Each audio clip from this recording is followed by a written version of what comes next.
Hi, this is Leah Hawks with Datruthministry, and I have a special guest here today, Allison Bonner-Torres. Happy to have you. Thank you.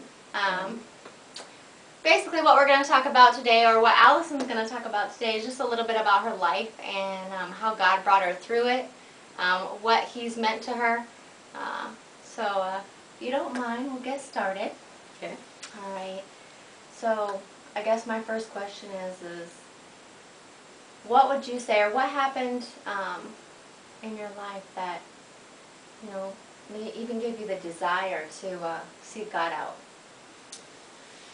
Well, I did grow up in the church, and my father always had a real great relationship with God, but I think it was more or less his God and not mine, because I knew of God, but I didn't know Him.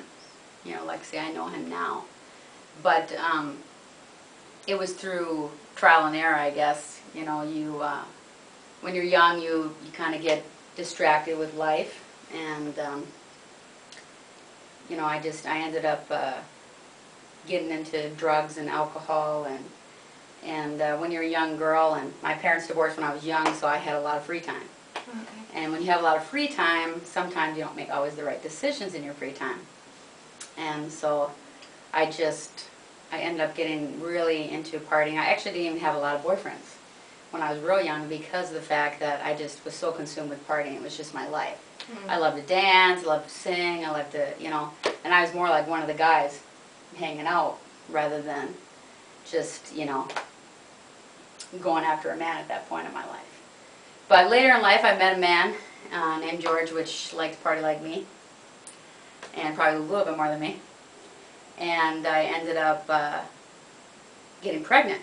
And I was, I'd say, 21, maybe 20 actually, when I probably met him. And, I don't believe it definitely wasn't a plan, per se, to have a baby at that young of an age, and it was not my dream for that moment in my life, and I wasn't even thinking of the future at that time. And I think when you're young, you really don't think of the future. In fact, you don't even think about the next day. You're thinking about the moment and how to gratify the moment and live in the moment, enjoy every moment. And when I did get pregnant, it was like my desire even for George grew. And it was like, I didn't want just to have fun anymore and just be his girlfriend and party with him. It was more like, okay, I got a baby. Mm-hmm. And we created something together, and since my mom left when I was 9, she was still in my life, but my dad mostly raised me.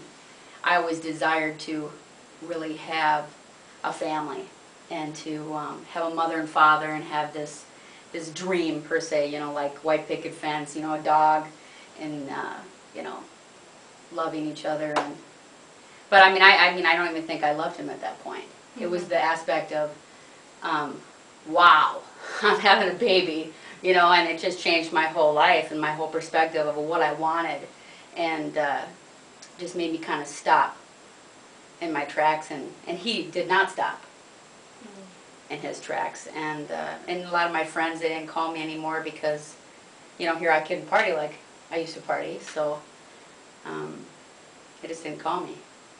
So I found out who my true friends were at that time in my life. It was a hard time in my life, but I think it was through that hurt and rejection from George. He'd go on binges and be like, because I'm the pregnant girl, the other sitting at home, and when he's out partying with whoever. Mm-hmm. And his addiction was way worse than mine, to the point that you don't treat people kindly. You don't treat people with respect, and you take their cars, and it's just some crazy stuff that his addiction has brought into my life even since then. But I'd say that through that pain and feeling rejected, like I was never, I don't know if I didn't feel good enough for him, or like I was left like, a side dish. The main dish was his life and what he wanted. Mm-hmm. And here I was over here going, okay, I want a family, I want this, but he didn't want that. Mm-hmm. And so it was a very hurtful time for me. And, you're losing friends, you're losing this and that. So I think that's when I began to kind of reach out and try to find, you know, a relationship with God, because that's what my dad had for years of my life, and my mom left my dad, and I mean, I remember the day vividly in my mind. You know, when my dad, he came home and you know, he pounded his fists on the floor, and he was like, "Why, Lord, why? Why did this happen?" You know, and to see that pain. And my father's a grown man. I was only like 8 at the time. You know, it was sad. And so I always wanted to make it work, and I think that I took a lot of mistreatment throughout my life from George because of that reason. But I ended up marrying him, and it's been a very long journey down that road. But I think that's where it started, really, where God began to like say, you know, if you're going to bring a baby in this world, what are you going to do with it? You know, because your life can't be about this anymore. Right. So I guess tell us a little bit about, you know, what is it about God, or what so you have a relationship with God, right? Yes. So that's kind of like, you know, a relationship that you would have with someone else, right? Yes. Right. Well, tell us a little bit about that, and how does that feel, and what is God to you? Okay, wow. That's a question for you. You know, God to me is my strength to get up in the morning, my peace in the midst of my trial, my perseverance in the midst of my race, my friend, my rock, my redeemer, my savior, my foundation. And you know, it didn't begin that way. You know, it was a journey for me to find the Lord, and but it was in my pain and in my hurt that I truly found Jesus. And, you know, and it says in the Bible that as we draw close to God, He will draw close to us. And I truly believe that verse because it happened to me. And, you know, as I reached out and as I prayed, and I found this great church. And, you know, I'm not a person, don't get me wrong, okay? You know, I was a party girl, so I got to have some good music. You know, I'm just like that. Right. And, you know, now they got Kirk Franklin out. They got all these just amazing, you know, R&B and rap and Christian artists. And it's all what it is Christian music in the aspect of the wording. Right. But the reason why I mentioned that is this church was not hymns. It wasn't all based on hymns. Nothing against hymns, but it spoke to me right where I was at. I needed something uplifting, someone to tell me, you know what, this is not the way this is. Okay. This is how you do it. You know, not just, you know, sometimes preachers say, well, don't have this problem.